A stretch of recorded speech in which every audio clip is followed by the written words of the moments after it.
ነገሮች ልንከለክል ከመጥፎ ነገር ልንከለክል በጥሩ ነገር ደግሞ ልናዝ ነው። ስለዚህ ምንድነው ማዘዝ ግዴታ ነው። አንድ ሰው አውቆ ዝም ካለ ቅጣት አለበት ባለማስተላለፉ። እንደገና ደግሞ አንድ ሰው ሳያውቅ ደግሞ የማያውቀውን ነገርን በመናገሩ ቅጣት አለበት። ስለዚህ ሁላችንም ምን ማድረግ አለብን? መማማር መቻል አለብን። ለእውቀት ለማወቅ ብዙ ጊዜዎች መስጠት መቻል አለብን። ልክ ጊዜያችንን ገንዘብ ለማግኘት ቤተሰቦቻችንን ለመቀየር እኛ ለመለወጥ ከሰው ሀገር እንደወጣ ነው ሁሉ ቢያንስ 1 ሰዓት የምትሆን 2 ሰዓት የሚሆን ለእውቀት መስጠት ጊዜ መስጠት መቻል አለብን። ምክንያቱም ማንኛውም ነገር ያለ እውቀት ምንድነው ምንም አይነት አጅር ሁሉ ላይ ያስገኘው ይችላል። አንድ ሰው ሲያውቅ ነው መነየት ያለበት ጥሩ ነገር መስጠት ያለበት። ዘካ መስጠት ካለበት አንድ ሰው ዘካ እንዴት እንደሚሰጥ ማወቅ አለበት። ዘካ እንዴት እንደሚሰጥ ካላወቀ አንድ ሰው ገንዘብ ቢኖረውም ገንዘቡ ምንድነው የሚበላሽ ይሆናል። የቂያማ ቀን እሱን ወደ ጀሃነም የሚያወርድበት ምክንያት ሊሆን ይችላል ማለት ነው። ስለዚህ ለሁሉም ነገር ምን ይጠቅመናል? እውቀት ያስፈልገናል። ስለዚህ اللهم ارزقنا علما نافعا ያነ ዱዓ ማድረግ መቻል አለብን። አላህ ጥሩ እውቀት ይስጠን። علما يعمل به የሚሰራበት የሆነ እውቀት አላህ ይስጠን። ኢኽላስ ያለው ኡስታዛችንም ጨርሰዋል ይመስለኛል። ወደ እሳቸው እንገባለን። እኔ በዚሁ ሰላም አለይኩም ወራህመቱላሂ ወበረካቱሁ። ሰላምታችሁ ባረከላሁ ፊክ። ቀጥል።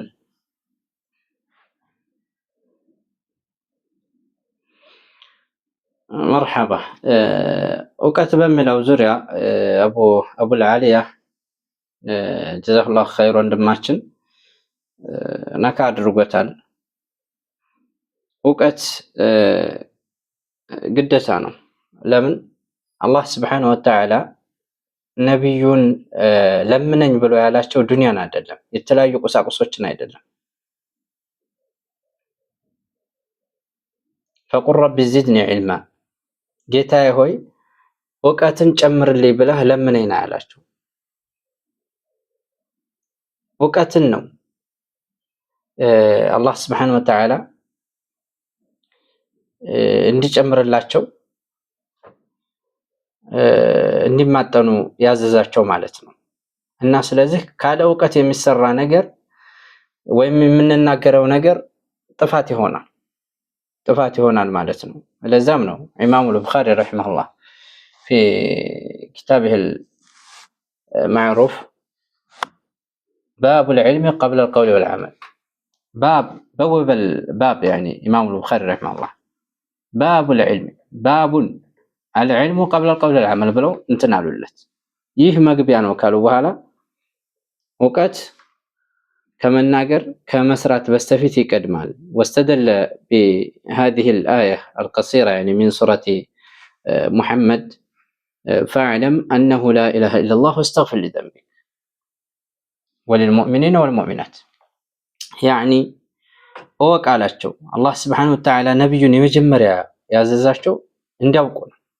እወቅ ፈዕለም አነሁ ላኢላሃ ኢለላህ፣ ነገሩ እኮ ከአንድ አላህ በስተቀር በእውነት የሚመለክ አምላክ የለም። ወስተግፊር ሊዘንቢክ፣ ለወንጀልህ መሐርታ ጠይቅ አላቸው። ከዛ በኋላ ወደ ስራ ገባ እና ሰውየው ከመናገሩ ከመስራቱ በስተፊት እውቀት ይቀድማል ይላሉ። ማንኛውም ነገር ላይ ነገር ግን ከእውቀቶች ደግሞ የተውሂድ እውቀት ይቀድማል ይላሉ። እዛም ነው ተዓለምና ኢማን قبل ان نتعلم القرآن فزلنا الايمان ብለው እንትን የሚሉት اتوقع قول الصحابي يعني ቁርአን ኢማን ተውሂድን ተማርን ቁርአንን ከመማራችን በስተፊት ከዛ በኋላ ثم تعلمنا القرآن فازددنا الإيمان ከዛም በኋላ ቁርአንን ተማር በዛ በተማሩት ደግሞ ሰሩ። ሰሃቦች 10 አንቀጽ አይማሩም የሰሩበት ቢሆን እንጂ من كتاب الله عز وجل ኢማናችን ጨመረ ይላሉ። ከዛ በኋላ ኢማናችን ጨመረ እና እውቀት ወሳኝ ነው።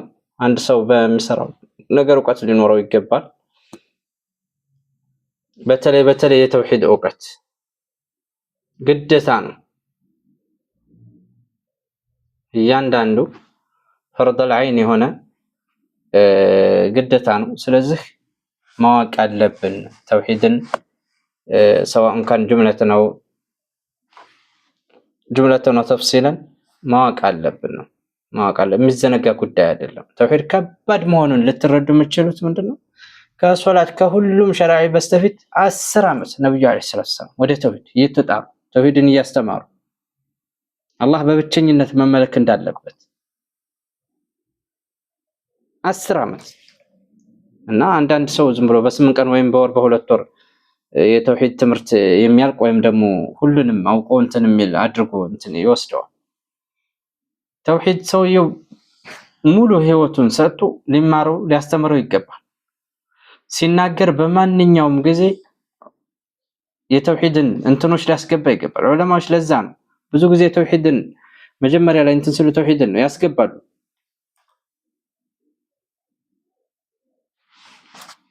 እና ይህ የነብያቶች ጥሪ ስለሆነ አላህ Subhanahu Wa Ta'ala የላከባቸው እንትን ስለሆነ ግዴታ ነው ለማለት ያክል ነው። ባረከላሁ ፊኩም። መርሐባ ጥያቄ ያለው አለ? ዘከላሁ ኸይረን ኡስታዝና አለ መሰለኝና በአረበኛ የተጻፈ ልጅ ያስገቡኝ ያለ ነበር። መግባት ከቻለ እንትን ያላችሁ ሰዎች ያስገቡት ኢንሻአላህ።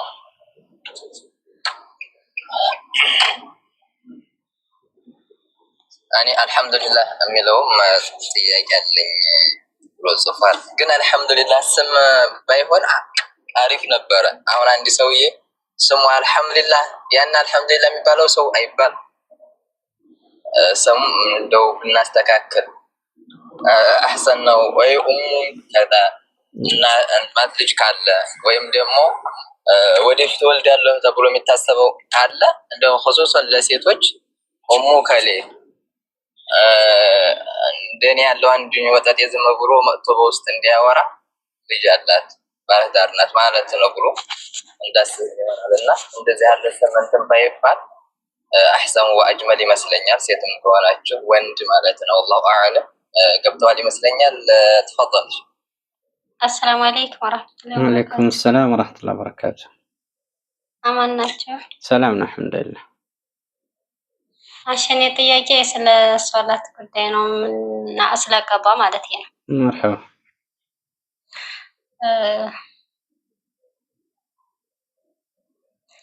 አሁን መሰለን ፈጅር ሶላት ላይ እኔ 2 ጊዜ ማለት ነው ያው በርግጥ ተተሰገደ ግማሽ ሰዓት ወይንም 1 ሰዓት አልሞይም ያኔ በሰግድ ፈርድ ብዬ ሰግዳለሁ።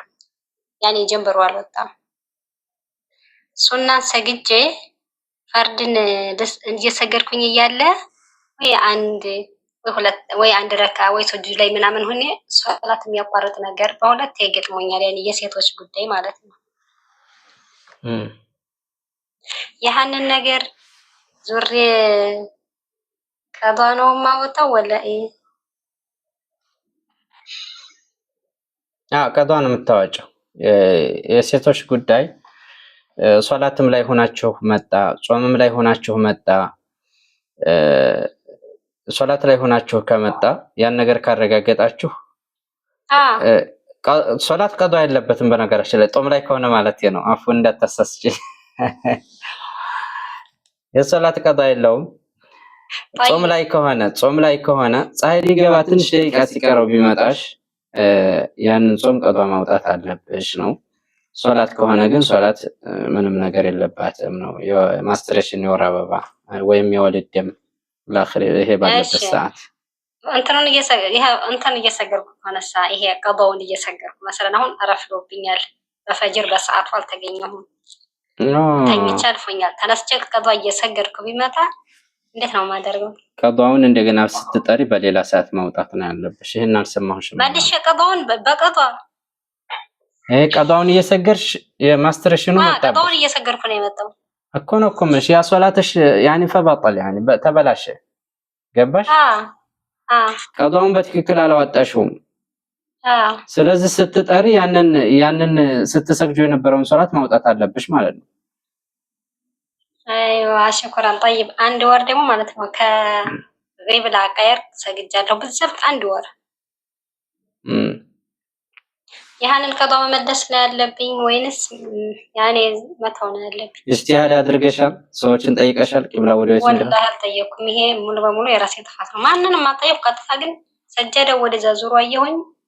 በቃ ይሄማ ከዞር ያው ይሄው ማስገጃው ነው ብዬ ለካም እነሱ የሚያጥፉት ከወዲህ ኖረዋል። እኔ ከወደ የሚታጠፍ መስሎኝ ቀጥታ ብዘብ አንድ ወር ወላሂ ይሄ ኢስቲሃድ ሳታደርጊ ሰዎችን ሳትጠይቂ ከሆነ ቀዷ እንዳለብሽ ነው እንትን የሚሉት። ምክንያቱም ኢጅቲሃድ አድርገሽ ከሆነ ሰዎችን ጠይቀሽ ሰዎች ካለሉ በራስሽ ኢጅቲሃድ አድርገሽ በዝን ነው ብለሽ ከሆነ የሰገርሽው ያ የለም። ሰሃቦች አንድ ጊዜ ለእንትን እንደሄዱ ሁላቸውም ኢጅቲሃድ አድርገው ሰገዱ። ምልክት አድርገዋል። ጧት ላይ ሲነሱ ሁላቸውም ፊ ገይር القبلة ነው የሰገዱት። ከዛ ረሱል ይሄ ደረሳቸው ምንም አላሉ። እንዲገሙ አላሏቸውም ማለት ነው። ያኔ እነሱ ማንት ላይኖረው ይችላል። የኔ ግን ቀጥታ እነሱ መጠየቅ ነበረብኝ። ይሄ ዋናው የኔ ስህተት ነው። ወላሂ ምን እንደያዘኝ ኢስቲሃድ ሳታደርጊ ፊ ገይር القبلة ከሆነ ሰገድሽው እንደገና ቀዷ አለብሽ። ኢንሻአላህ እንደዛ ጀምራለሁ። ከዛሬ ጀምሬ አቡ ሁዘይፋ አቡ العالية ምን ትላለህ? يا مرحبا جزاك الله خيرا በዚህ በቀዷ ላይ የፉቃሃዎች ኺላፍ እንዳለው ያው ኡስታዝ እንትን ያላል ያውቀዋል። ግን እሱ ኢጅቲሃድ ለማድረግ ሰዎች ሶላታቸው ላይ እንዳይዘናጉ የሚሉት የሚያደርጉት ይመስለኛል። ኡስታዝ ሶላት አንድ ጊዜ ካለፈ ሰውየው ተኝቶ ከሆነ ሲነሳ ነው የሚሰግደው። አንድ ሰው ለምሳሌ አሁን እኔ ተኛሁኝ ሱብሂ እነሳለሁ ብዬ ማታ ከተኛሁኝ ብድግ ስል 5 ሰዓት ብሏል ሱብሂ አልፎ ሱብሂ ነው የምሰግደው ብድግ ብዬ ቀዷ አልሰግድም። ያ እንግዲህ ነብዩ አለይሂ ሰላቱ ወሰላም አንድ ሰው ሶላት ካለፈው ሲነሳ ይስገድ። የእሷን ጥያቄ በትክክል ሰምተኸዋል? የእሷን ጥያቄ አልሰማሁም መሰለኝ። ይሄን ሳይሆን እኔ እንደው ለእንትን ነው እስቲጥራዲ ነው ያስገባሁት እንጂ እሷን አይደለም። ባረከላሁ ፊክ። የሰጠኸው መልስ ትክክል ነው? ትስማማለህ? አሮ ቀዷ ፉቃሃዎች ሻፊዒ መዝሀብ ሲጀመር እኮ ቀዷ አለባት ነው ማለት። ኢጅቲሃድ ያላደረገችም ወር ሙሉ ኢጅቲሃድ ሳታደርግ ሰዎችንም ሳትጠይቅ ዝም ብላ ሰገደች ፊ ገይር القبلة ማለት ነው። والله اعلم ነው ተላክ ኡስታዝ እና ኢጅቲሃድ አድርጋ በነበረ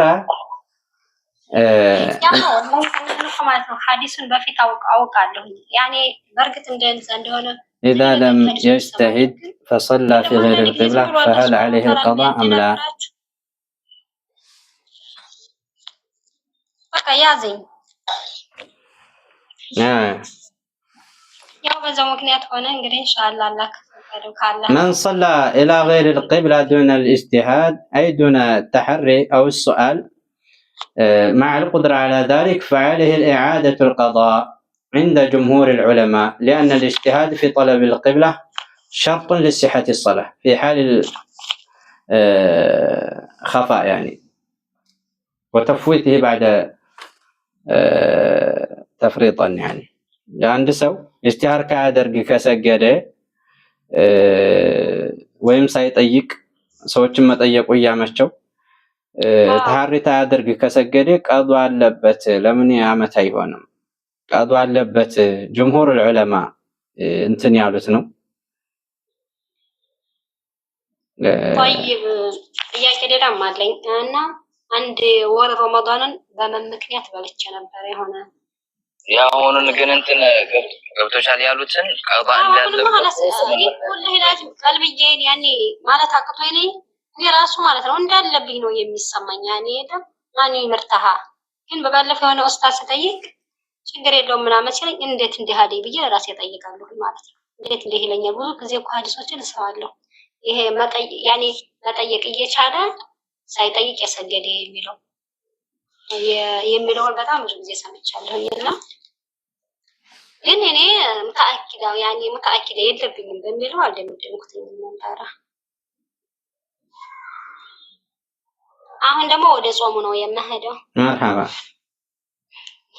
እና አሟኝ 1 ወር በላሁኝ። ከዛ ሳይሻለኝ መልሶ አመት ሆነኝ። አመት መልሶ ረመዳን መጣ ማለት ነው።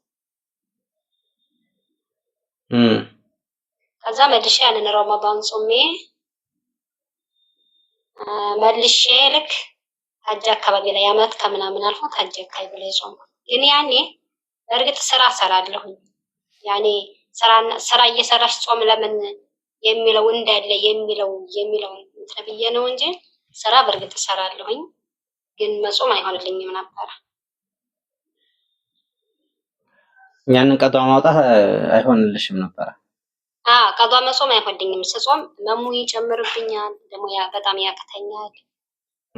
ግን አልሐምዱሊላህ አንድ ቀን ብሊት አንድ ቀን ጾም እያለኩኝ 10ኛው ወር ላይ ይሁን 11ኛው ወር ላይ ይሁን የዛሬ አመት 11ኛው ወር ላይ ይዞ እስከ ሐጅ ባለው ጨረስኩኝ ማለት ነው። እና ስራ እየሰራሽ እንዴት አልጾምሽም የሚል ካለ የሚለውን ነው። ላ አጂ ችግር የለውም። አይሻ ረዲየላሁ ዐንሃ ሻዕባን ላይ ነበር ቀዷ የምታወጣው። ያኔ የመካነት ረሱል ሰለላሁ ዐለይሂ ወሰለም ያው ለረሱል ካላት ቦታ ማለት ነው።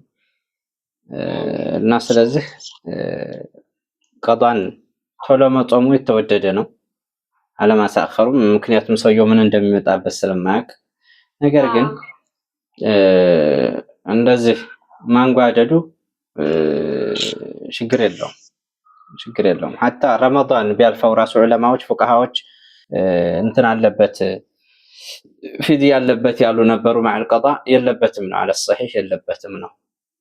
ቀዷን ብቻ ማውጣት አለበት ነው። መሰለን አንቺ የባለፈው ረመዳን ነበረብሽ፣ የዘንድሮ ረመዳን ድንገት ገባ ሳታዋጭ ዛሬ ነገ ስትይ፣ ከዛ ይሄ ረመዳን አሁን ወጥቶ መጾም ነው እንጂ ያለብሽ እንትን የለብሽ ማለት ነው። ፊድያ የሚባል ነገር የለብሽም አለ ራጂህ። አይዋ ሽኩራን ጀዛከላህ። ሌላኛው ደግሞ እኔ ቁርአን ታቀራላችሁ? እንደዚህ ቁርአን አልጀመርኩም። ሌሎች ግሩፖች ይኖራሉ፣ የኢሞ ምናምን ይኖራሉ። ሰላም አለይኩም። ጥያቄ ነበረኝ። ወአለይኩም ሰላም ወራህመቱላህ። መርሐባ።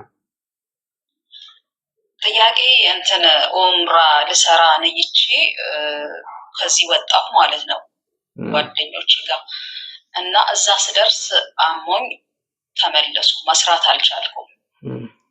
ለዛ እንትን አለብኝ ያኔ የሆነ በግ ምናምን የሆነ ቦታ ገብቼ ደግሞ እንደዛ አርጋችሁ ከተመለሳችሁ አንድ በግ ይዋጅባችኋል ምናምን የሚባል ነገር። የት ነው ያለሽው አንቺ? ኡምራ ነይታችሁ ሳሰሩ ከተመለሳችሁ መጀመሪያ የት ነው ያለሽው? ኢትዮጵያ ነሽ? ሳዑዲ ነሽ? አዎ ሳዑዲ ነኝ። ጅዳ ነው ያለሽ? ነይቼ ከወጣሁ ማለት ነው። ወጥቼ እዛ ስደርስ አመመኝና ማድረግ አልቻልኩም። ተመለስኩ።